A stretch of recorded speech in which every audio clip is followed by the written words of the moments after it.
that they have the power and they will use it to serve themselves well, even if it means using it against others who are even weaker. Still, that must serve their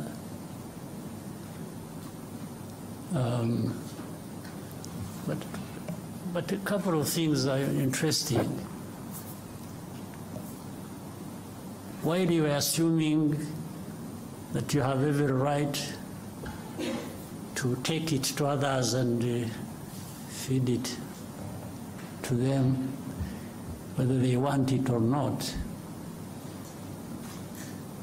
at the same time at home, meaning the home of those people who think like that, there are internal processes, internal contradictions, because the people there also are saying, what are our leaders, our governments doing for us?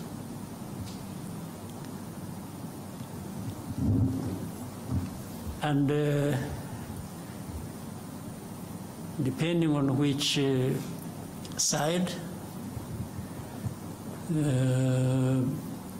of politics, one will gain over others, because, and here it is difficult to tell. You can't decide for people that this is what they must think that is right for them. Even these populist or conservative or liberals or whatever you call them, within there is a discussion as to whether what is happening internally among them serves the way they see things should happen internally now, before they go out and take it on to the others, those of us at the receiving end. So that internal contradiction will define things, and rightly so, their own way. And you see, it is very interesting when you look at, somebody talked about the administration in the United States. Following what was going on the media, I mean, on the news and the media and everywhere, there was this opinion being shaped that one side had no chance. And, you know, the leader is embroiled in litigations here, these ones, blah, blah, blah, blah, you know. Even the experts we used to follow in the news would really give you an impression they have formed their opinion, there is one side that is going to win. Now, a few weeks after, they sort of disappeared, really. And these were experts to tell us about things in their own place. So why do you think? Because they were saying one thing, they were forming their opinions, they want everybody to believe that, for one reason or another. But somehow the process of democracy gave them a different result. And they had to swallow their pride and accept what has happened. So that is in their area. So now, as it were from the beginning, they were used to taking it on some other people somewhere else in the South. Now, the South isn't going to be in a permanent state of confusion and, you know, obedience and just following the dictates as they come along. A number of changes have to happen also one way or the other, either. changed by the people on the ground and saying these leaders of ours who are not doing anything other than sucking up to these dictates, we should find a way of getting rid of them, one way or the other. In fact, it is either one way or through the vote, which is always the preferred choice. But when that is not possible, some people have used the other means to get rid of these, in a sort of defiance about how they feel they are treated by these leaders, or by extension, those who dictate their leaders, who dictate to their leaders what to do in their own countries. So one way, it will always give somehow, change will happen. So what we see on the political, economic, geopolitical landscape is a result of that.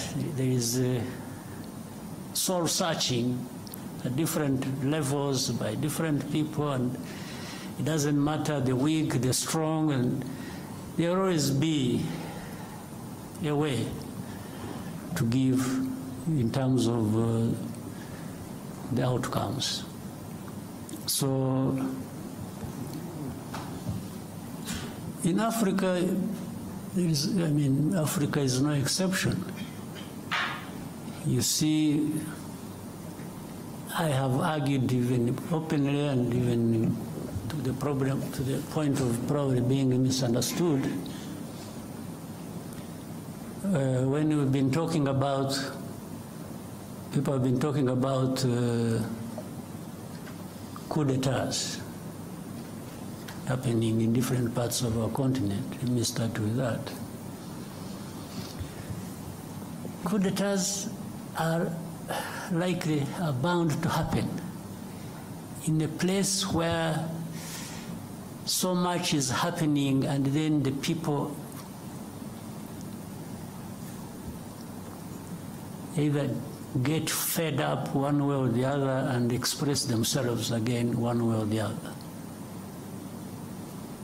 As I said, they express themselves through the vote, or these ones who carry out coup d'etats are from this society. So they are part and parcel of the citizenry of these countries. So they are part of this dissatisfaction, resentment, anger, and injustice. Some young person. And then we say, oh, the establishment, unconstitutional means, Yes, means. But that has happened because the constitutional means did not deliver to the people to the extent that they, if you are saying it shouldn't have happened, then you should also be saying what was there before that was changed should not have been behaving the way it was behaving. Now, to the people, there is a point where they may tell you, yes, what you have is bad, the coup, bad enough. But what was there before was even worse. This is what they would tell you. So for them, they have maybe chosen between what is bad and what is worse. It's what I mean. Now, the remaining problem, which must also be addressed, it's not enough to change what you think is bad. It's also important that when such a change has happened, you must really do better than what you have removed. So these ones who have who carry out coups, they have a task to make sure that they justify why they removed or they did what was unconstitutional to bring change. That change must be real, must give the people what is better than what they were getting, and then that would be justified in a sense by that. So that is what is unfolding that we see every day. There is that struggle that goes on. So I hope certainly those who take over, while they may be condemned, in some cases rightly so, everything can be put right by new developments happening that are going to serve people much, much better than what they had before. So, and that's what is happening on our continent. But for the dictates, for lectures, and so on and so forth, it's up to people to make a choice. And I think Africans need to just reject being, you lecture me on what should happen in Rwanda based on what? When even where you are coming from is having some confusion, some changes. So which dictate should I follow? I think we should also strive to do, things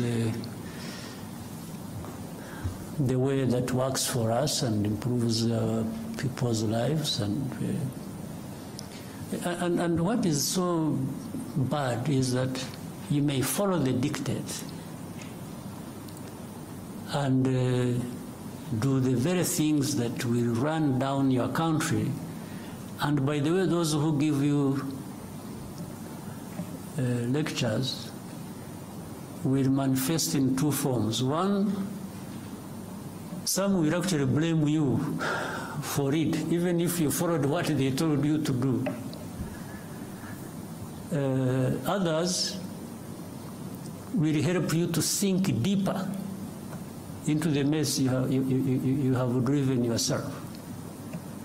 So you are better off charting your own course with your people and doing what you think is right for you or what works for you, and especially if it shows in the outcomes, in the results, then really that is what all along deserved to happen. Right? Scovia?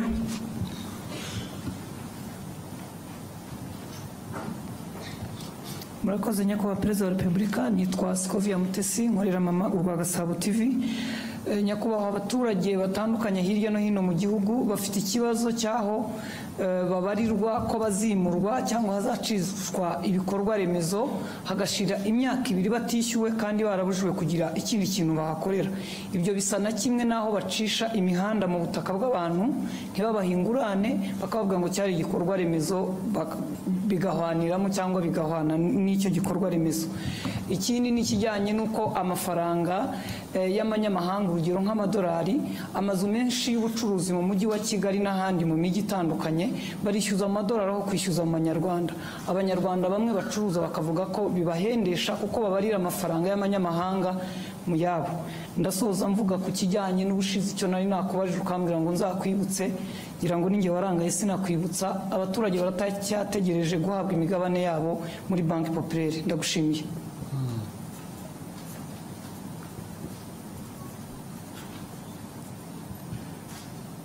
So urumva ko namwe mwibagirwa rero burya ntabwo ari twe gusa. Ibyo abaturage bimurwa mu buryo butari bwo budakwiye, ibyo birazwi ndetse ndabizi, ariko n'izindi nzego zirabizi, nubwo tugerageza kugira ngo bijye mu buryo bizajya mu buryo one way or the other. Byo bitwaye igihe, bibabaza abantu, bibatera igihombo, ariko byo bikwiye gukorwa, bikwiye bikorwa, ukimura abantu, niba wagiye kubimura ukabishyura, ariko ibyo ntabwo ari ibyo gusa. Wenda icyo bibagiye kuvuga, hari impande nyinshi.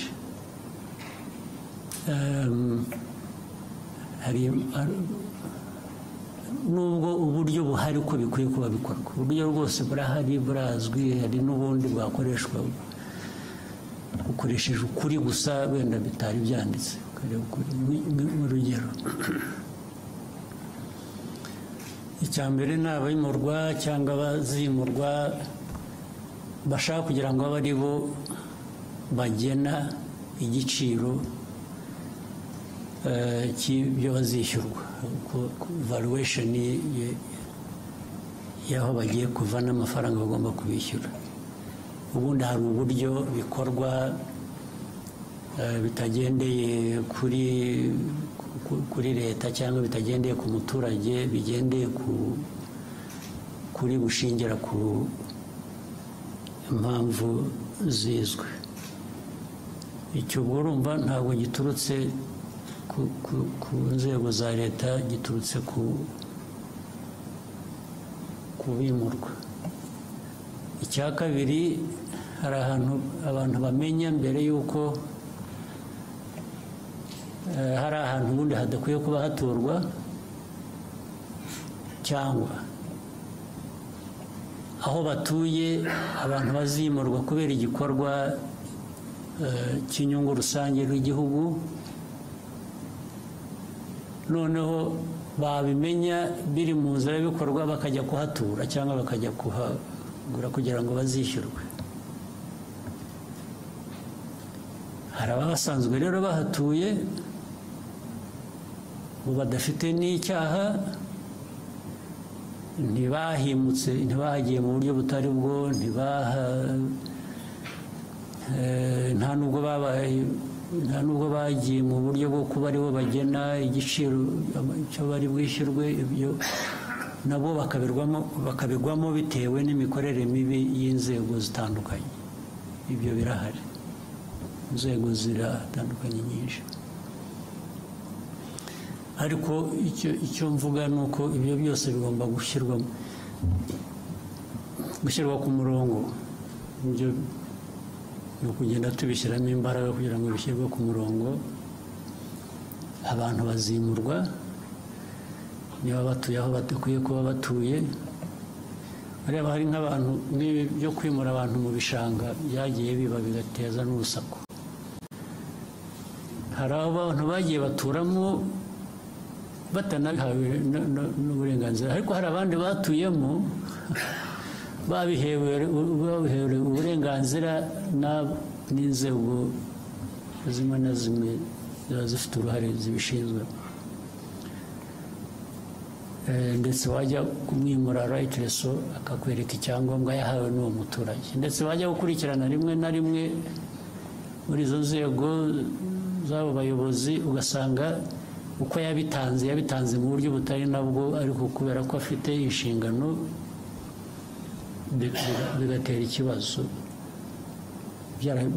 Baramuhaye amafaranga gusa akahatanga kandi atari ngombwa. Murabizi ko hari n'abayobozi b'inzego z'ibanze bagiye birukanwa, bahanwa, bagira bate kubera ibintu nk'ibyo ngibyo byakorwaga gutyo. Birahari rero, birahari, ariko bigomba gushyirwa mu buryo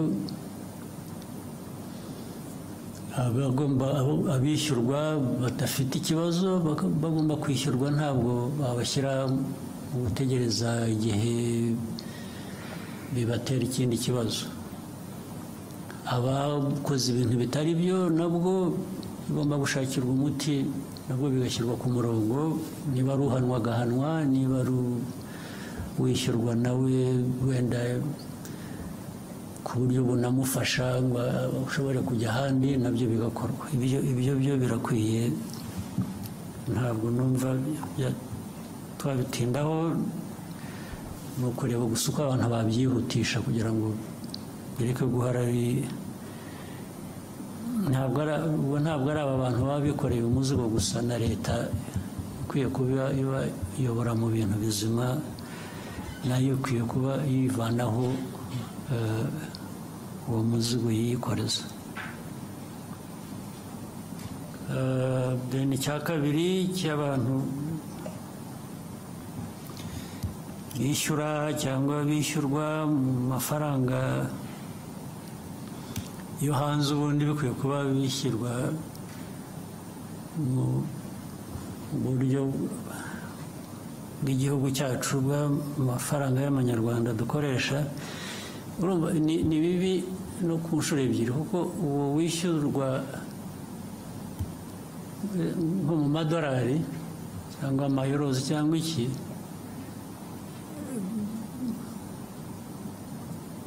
mu matakisi ntabwo yishyura mu madolari, yishyura mu manyarwanda. Ntabwo ari byo. Ntabwo uwo muntu ushyiraho ko agomba kwishyurwa nka renti cyangwa iki mu madolari, nawe aba akwiriye noneho kwishyura mu madolari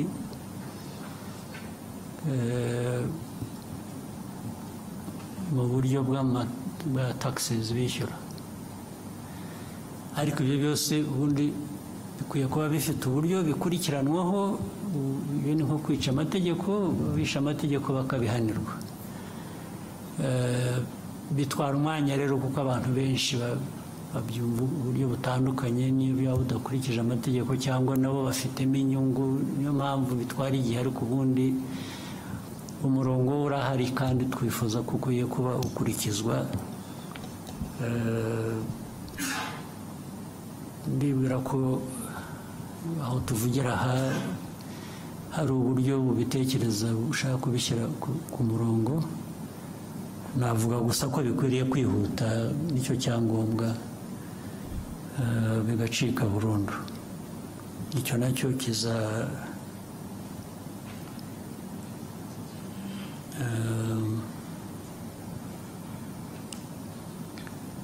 ndumva bizatungana. Icya gatatu bavuze ngo ni iki?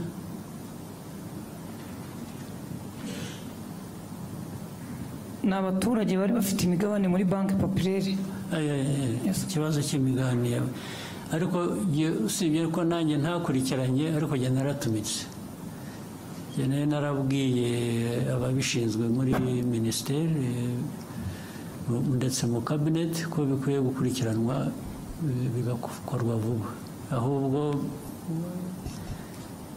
ikibazo cyanjye ni uko ntakurikiranye kumenya ko uko byakurikiranwa. Your Excellency, they did respond. They shared some information that the minority or local shareholders registration process has been ongoing as of November 2024. 42% out, 239,531, which is 42% out of 576,245 accounts of people have been identified and registered with full information.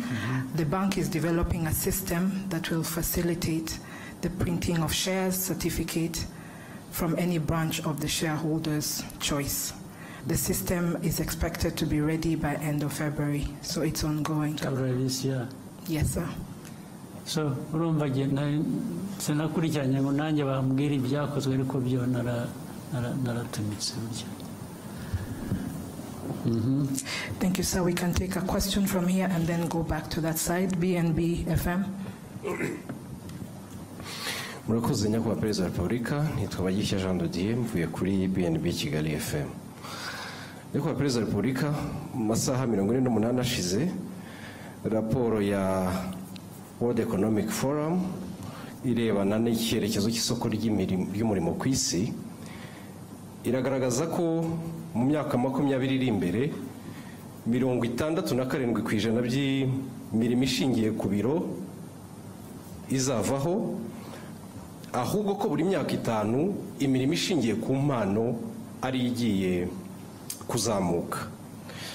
U Rwanda muri imyaka 5 ishize, nyakubahwa Perezida wa Repubulika, mushyize ingufu cyane mu kubaka uruganda rwa siporo ndetse n'uruganda rw'ubuhanzi, creative industry, haba mu kubaka inzego uhereye ku rwego rwa guverinoma, haba mu kubaka ibikorwa remezo bijyanye n'igihe, ndetse nyakubahwa Perezida wa Repubulika muherutse kubitangamo icyerekezo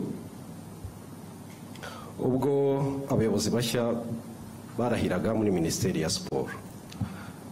Nyamara ariko nyakubahwa Perezida wa Repubulika, hari abafatanyabikorwa za guverinoma ziba zifite mu rwego rwo kuzamura izo mpano kugira ngo zigere aho zigera ku isoko ry'umurimo bibe igisubizo. Abantu bitwa ingaga n'amashyirahamwe, haba muri creative industry cyangwa se muri siporo.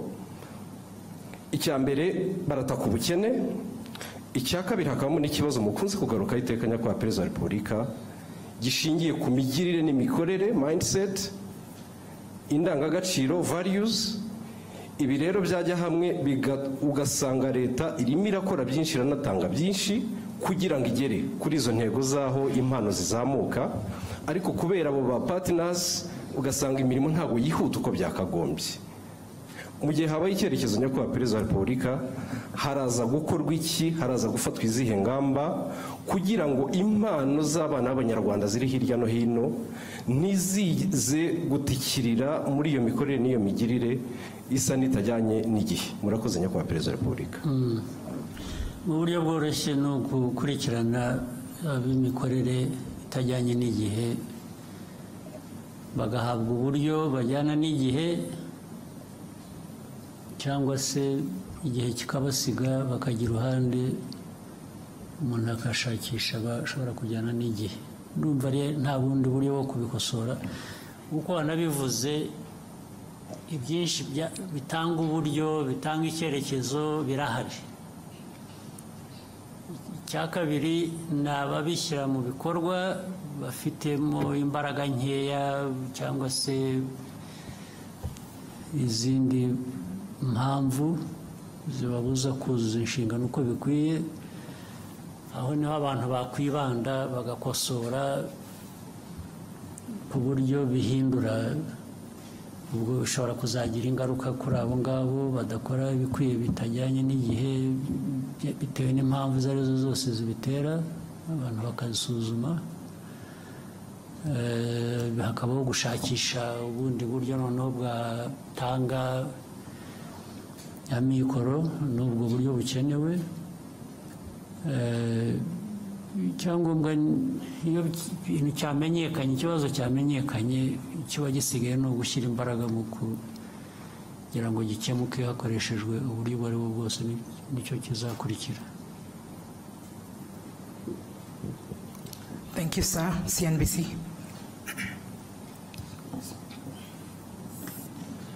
Thank you, Mr. President. My name is Eric Shaka from CNBC Africa.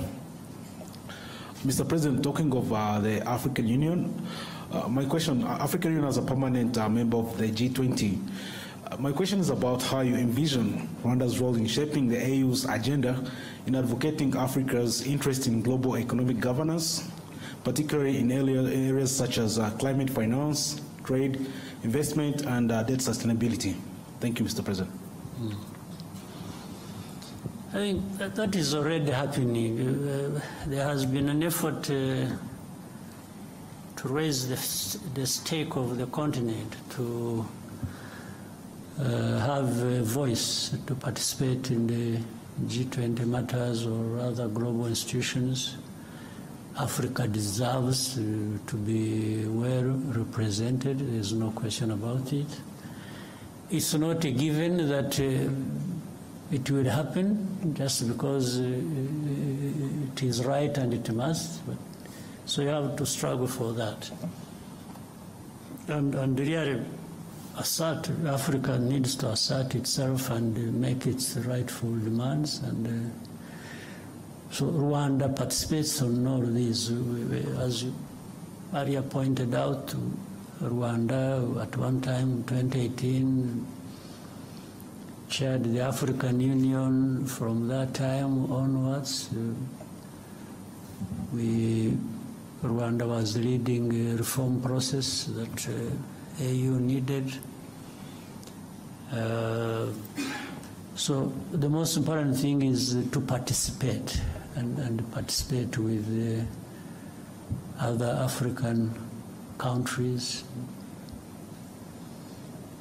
people, and keep the voice loud enough to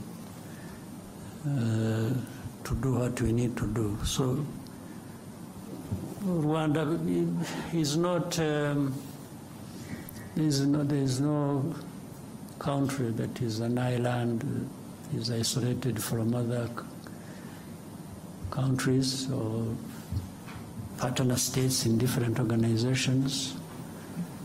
So we do our best. We do our best for ourselves as a country. We do our best in contributing to what is good for the continent. Always the emphasis is cooperation, it's working together, it's, every country, every person on this continent has something to contribute. We just make sure that the contribution is made, and we make use of that by being organized, by finding ways we can be effective. So Rwanda is going to be present, has been, and will continue. Thank you, Your Excellency. I think we may end here. I'm sure we will have there are no other opportunities. One or two. One or two? Yeah. Okay, Noreen.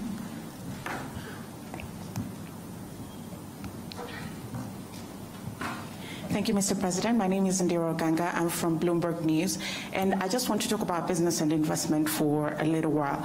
My first question is, when can we expect conclusion of the deal between Qatar and Rwanda to acquire 49% stake in the country, and how big or how much is this deal going to be, and also how many planes can we expect from that arrangement? And still staying with investment, I was talking to the CEO of Rwanda Stock Exchange on Monday, and he mentioned the exchange can only be as big as the market. So I want to ask you, are there certain state-owned enterprises that the government is thinking to privatize to boost the exchange? And finally, congratulations on successfully hosting FIA. To that regard, I just want to find out what is going to be the economic impact of hosting F1 here, and is Rwanda trying to establish itself as a sporting hub in Africa? Thank you again. Good.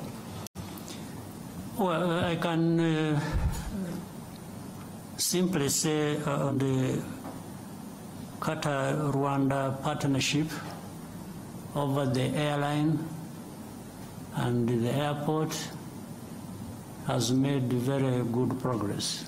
It's been going on very well. Right? Being precise with the dates and amounts and figures of different kinds wouldn't give us necessarily a clear picture, but overall I can say it has made very good progress. It's still going. It's a matter of it's not a long time that we shall see these things playing out, and being able to now go into those details you're asking for. By this year, and in fact at this beginning, there are many things that are being concluded. And some of the things are being concluded just in writing, when they have been happening physically on the ground. So there is an overlap of, we have been going ahead and doing certain things that benefit this partnership. As we have more discussions, as to put things in writing and therefore making them specifically public to people. So really the practical things happening have been going ahead of just signatures and so on. This is what I can say. On the second question, for sure there are a number of, in fact there has been a process. It is now, the whole of last year, there was a process of, and slightly before, there was a process of first examining and listing all the government entities that could be privatized and get them off the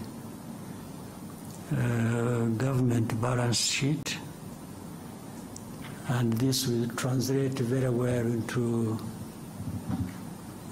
what we need to see happen on our exchange. So this is underway, this is going on. There is a team of people that have been following that up and working to, you know, the Agachiro fund that is there. It is taking care of those public enterprises and other similar ones in the process of privatization and also feeding into this institution we are talking about. For, yes, the FIA was a success, I think. And it is part of what you also, in fact, said, creating a sports hub and other businesses that incorporate sports in their ecosystems. So and that's what brings up Formula One. Formula One, we did the bidding, it is making good progress, and we are also in discussions with MotoGP, and you are aware this year we are going to host the World Cycling Championship here in Rwanda. So all these are things that are happening according to plan, and having thought through all this, the benefit to the country and to businesses and the people of this country and Africa are enormous. They are really limitless opportunities, and that's why we made that choice. You are aware before this we have had partnerships over football. We have partnership with Arsenal, with PSG, with Bayern Munich. These ones have, the results have spoken for themselves. It brings in, I see people write so many things about Rwanda is open. It's really open for business, open for tourism, open for education. We have brought people through education channels to, you know what we have here, Carnegie Mellon, and many others that have established here. All these are, so far, generally, I don't know any of these endeavors we have undertaken that have led to government regretting that we did this and that. In fact, it is just all benefits. And again, with time, the benefits become more tangible. You show it in numbers more clearly than it is now. Thank you, Your Excellency. I think we have exhausted all questions. Maybe one more. One, the gentleman in the suit. You sure there's only one in the suit? Murakoze nyakubahwa Perezida wa Repubulika, nitwa Ibarushimuwe Bihoyiki Keve Christian, umunyamakuru wa televiziyo ya BTN. Ukwezi kwa karindwi mwaka ushize habayeho gahunda yo gufunga insengero zitarajujuje ibisabwa. Izo bitakundaga zirasenywa, ariko hari izindi zasabwe kugira ibyo zuzuza. Hashize amezi 6 bavuga yuko hari ibyo basabwe kuzuza. Bagize bati mutubwirire umubyeyi yongera dutumeho za ntumwa zize zurebe ibyo twasabwe kuzuza ko twabikoze, twongere tube twafungurirwa. Ikindi, hari abasore n'abakobwa hano hanze hano tujya tuganira no ku mbuga nkoranyambaga, bavuga yuko gushaka cyangwa se kubaka ingo bigorana kubera ubushobozi n'ibindi babona bishobora kubatera ubwoba. Ndagira ngo muze kugira ubutumwa mu bagenera by'umwihariko ku buryo umuntu ashobora gutinda gushaka avuga ati ndi gushaka ubushobozi, ingaruka bishobora kubyagira nibihe. Murakoze nyakubahwa Perezida wa Repubulika. Muri uko gushaka ariko harimo n'ubushobozi. Nabyo ni nko gushaka ubushobozi.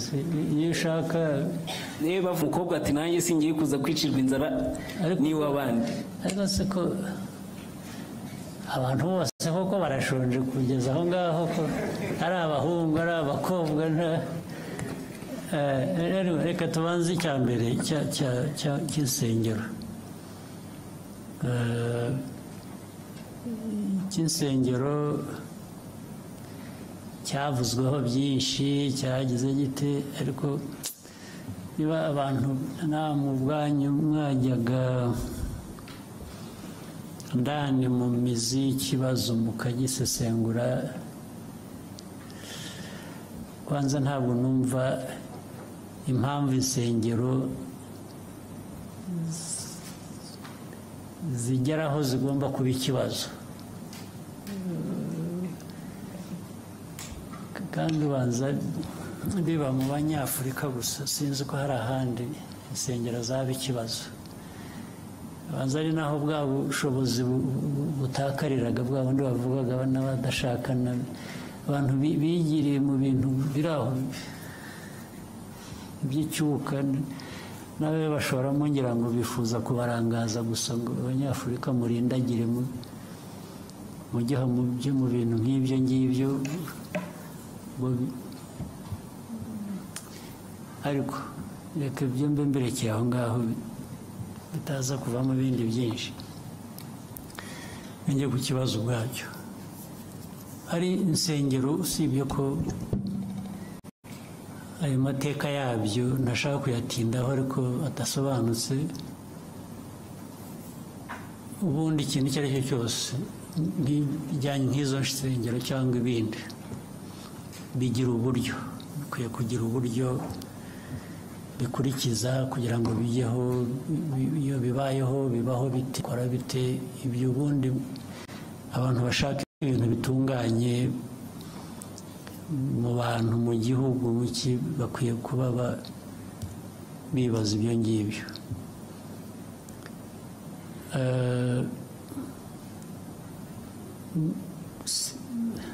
Ngira ngo mu byo wanavuze uremeranya nuko abo bantu hari ibyo bagomba kuba bujuje batari bujuje, noneho bakaba barabyujuje. Ubu ikibazo gisigaye ni ikindi, ni ukujya kureba niba noneho byuzuye.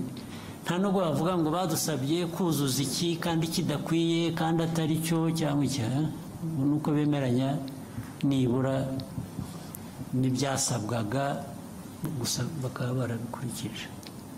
Abantu bakava mu kajagari, nayo ibintu byari akajagari, ntiwabyirengagiza, ni ukubyirengagiza gusa, ariko akajagari kari gahari karakabije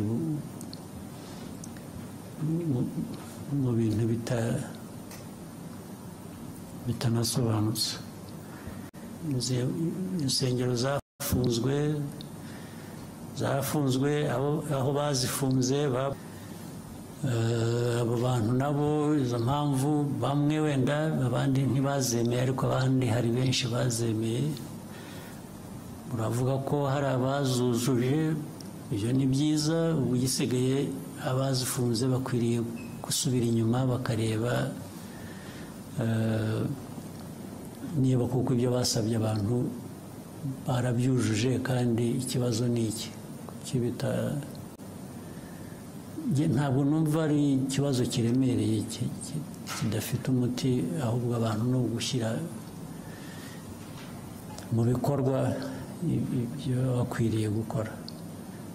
Ntabwo rero mbona ikibazo. Hanyuma ibyo kindi nyine turwana nacyo buri munsi, ibyo twavuze aha byose, igihugu aho kiva aho kigana, buri muntu aho ariho hose, yaba ari ushaka cyangwa hari n'abatashaka gushaka, nabwo bagomba kuba bahari. Ntabwo bose abatarashaka ntabwo bivuze ko ari uko babuze amikoro, hari n'abatabishaka, ariko buri wese ari ubishaka. Niyo mpamvu dukora ibi byose, ndetse ikimenyimenyi kukwereka ko turagerageza, igihugu kiragerageza. Urabizi nko mu mwaka ushize 2024, uzi ko ubukungu bw'igihugu bwakuze ku 9%. Nta handi ngira ngo niho habaye mbere ku isi cyangwa harimo hambere hakeya. Nikizamura ubukungu, kandi nk'uko tubivuga iteka, ubukungu bwacu buzamuka bushingiye ku bikorwa bigera ku baturage, ndetse n'ubuhinzi n'ubworozi bwarakuze, bufite ibice bwakuzeho bigaragara bitari bisanzwe. Ibyo byose ni ibigerageza gushyira ubushobozi mu bantu, mu ntawe ubihakana, ariko niyo mpamvu tugomba, bimwe navugaga mu byo dukora, tugerageza kwihuta tugakora ibishoboka byose. Bitwara igihe, ariko ni ukugeragisha abana dushyira mu mashuri, mu myuga, mu biki, barimo muri abo ngabo, no kugira ngo bashobore kugira ikintu bakora, ariko bunganirwe n'ibi bindi bigari tugerageza gukora. Byagira uko nta kundi twabigenza, ahubwo ni ukubwirana n'izo nsengero by'amadini. Rimwe na rimwe nibajya kubasezeranya bajya babaca makeya, cyangwa babikorera ubuntu kugira ngo byose ibintu byorohe, sibyo? On behalf of the media, Your Excellency, thank you for taking the time today. I'm sure we'll have more opportunities in the future for such interaction.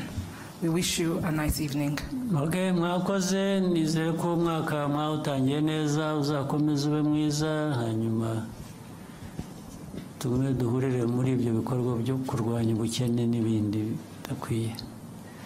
Asante sana. Mwakoze.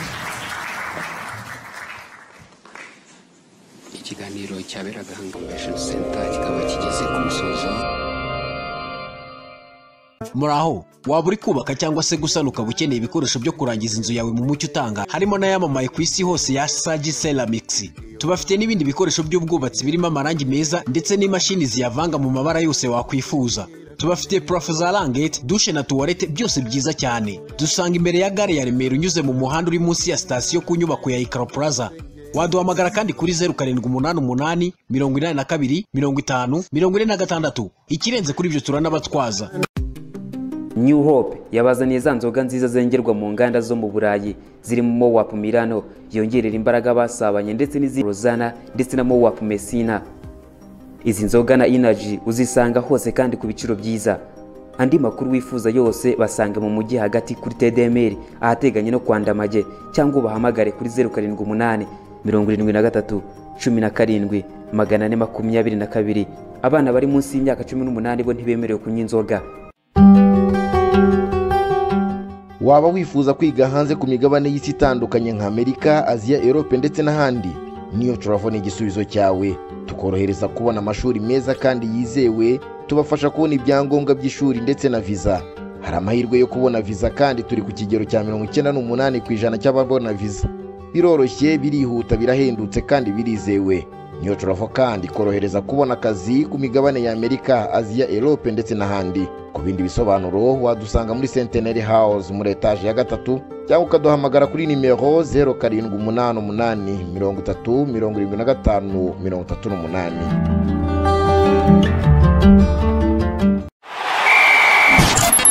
Uburambe muri sport itazibagirana mugezwaho n'umuryango mugari w'abakinnyi b'imikino y'amahirwe mu Rwanda. Ba umwe muri bo 40bet, tsindira amamiliyoni aka kanya.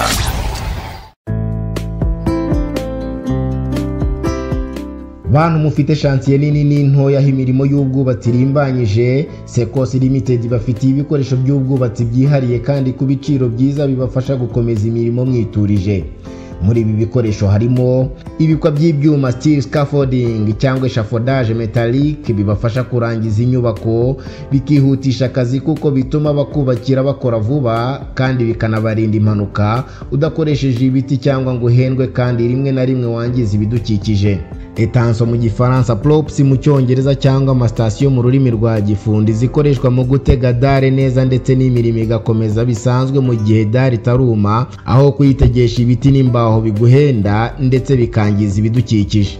Turayi rozanje cyangwa udutimba zigufasha gufunga neza aho wagiye unyuza insinga n'amatiyo ngo hataziyasa, zikoreshwa cyane kandi mu kuzimenaho dare ahantu horoheje, kuzikoresha inkuta nto na plafo munsi ya za dare aho gypsum cyangwa ubundi buryo buba budashoboka cyangwa bugoye nko hanze no mu bwogero cyangwa ahandi hantu hose ubona hagera amazi. Turayi de pure galvanized chain link fence cyangwa inzitiro zikoreshwa ku bafite amatungo, inzuri cyangwa inkoko, zikoreshwa kandi ku bashaka kubaka urugo nk'igipangu rw'igihe gito cyangwa uruzitiro rw'umurimbo ruteyeho indabo. Cement sound insulation wool, bwoya burinda ubushyuhe n'amajwi. Izi yo zisakaranye n'amabati ubutandukanye n'urusaku rw'imvura cyangwa se ubushyuhe bwayo kuzuba, kuzishyira muri partition za office bituma nta majwi ava muri imwe ajya mu yindi. Burinda kandi imbeba zigenda muri plafond kuko buriya bwoya burababana. Hose pipes, imipira y'amazi yo kuhiza, accessoires za presiyo zirimo amakude, amate byose bya PVC by'ubwoko bwiza cyane. Babafitiye kandi ibikoresho bya waterproofing birinda imidite ku nkuta, kuri dare, muri piscine n'ahandi, n'ibindi bikoresho by'ubwubatsi utasanga ahandi. Ikindi kubashaka kurangura baranakuranguza. Secos wayisanga ku muhanda wayitexirwa ku nyubako ziteganye neza n'umuhanda ukatujya ku Gisozi. Ku bindi bisobanuro waduhamagara kuri nimero 0788621558. Abakiriya bavuye ku muryango bagabanyirizwa ibiciro byihariye.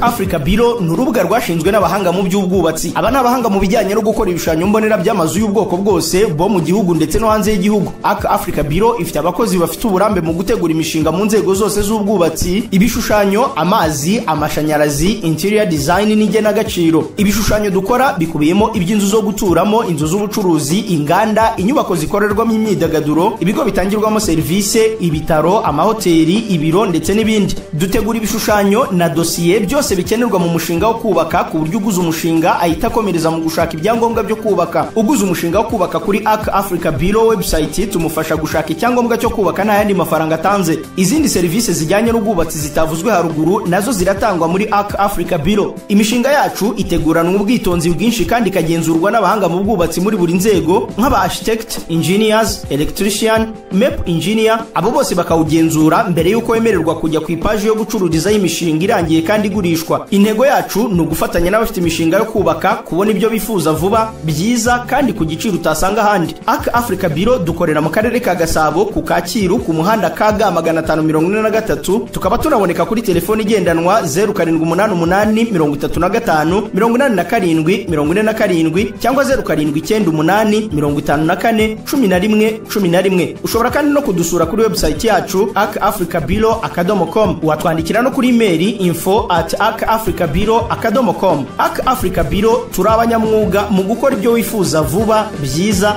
kandi ku giciro cyiza.